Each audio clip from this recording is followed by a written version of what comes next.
son's dog. I call her Shady Lady because he named her Sadie.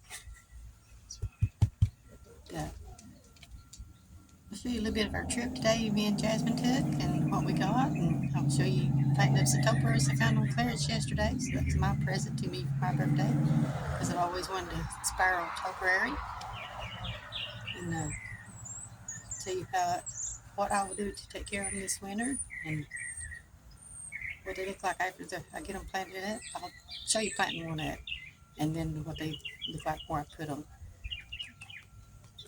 But oh, but the main thing I want you to know is in your pots this winter, make sure that they can drain real well.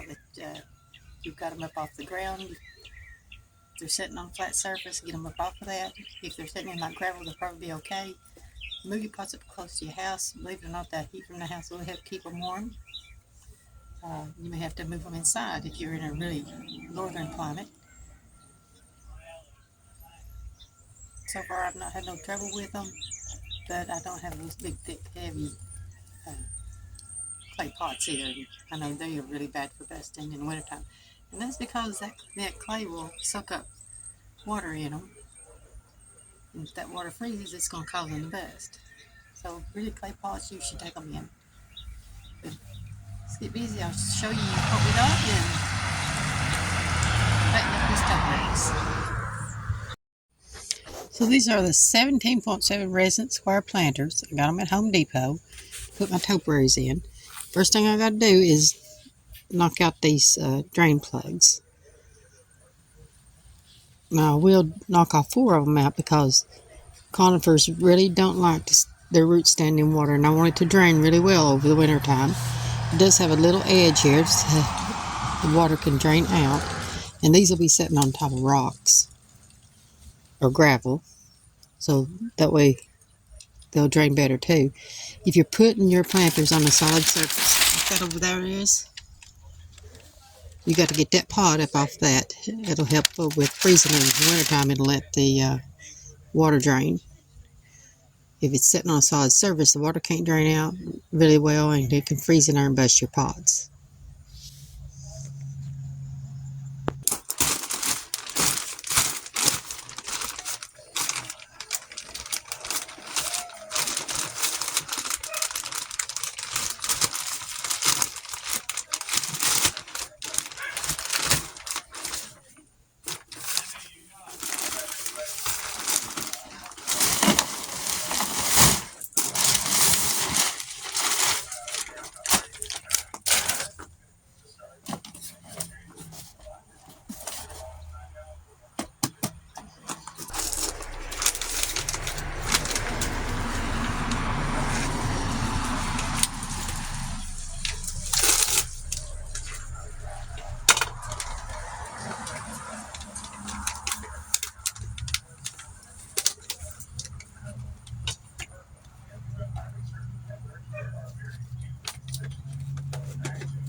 Okay, so I'll get them planted up and I'll show you what they look like. The hardest part about planting them is making sure that you're getting them standing up straight, because this one had sat in that pot for so long it had took a backwards lean, and that was probably from being tossed around and thrown over and wind blowing it over at the garden center. Not taken very good care of, because I know I walk through them places and I'll pick plants up and stand them back up.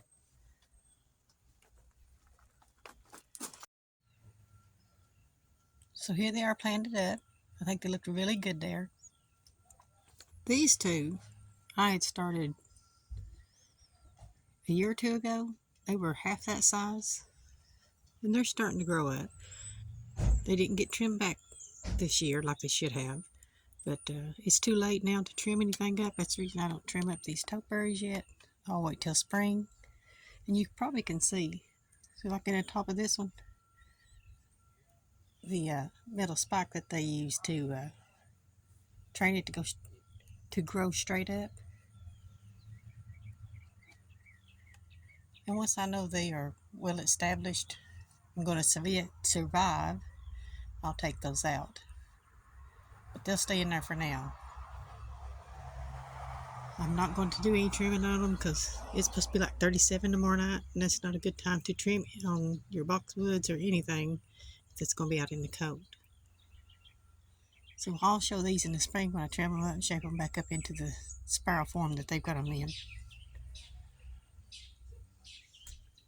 And I'll put information on the screen about what kind of plant it is. I used to be intimidated about trying to do topiaries, but I found it's a lot easier than you think it is. And any mistake you made, another plant will grow back.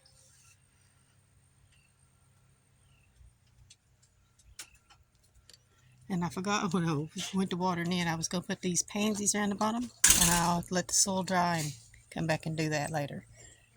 I thought the white would be really pretty around the bottom of them for this winter.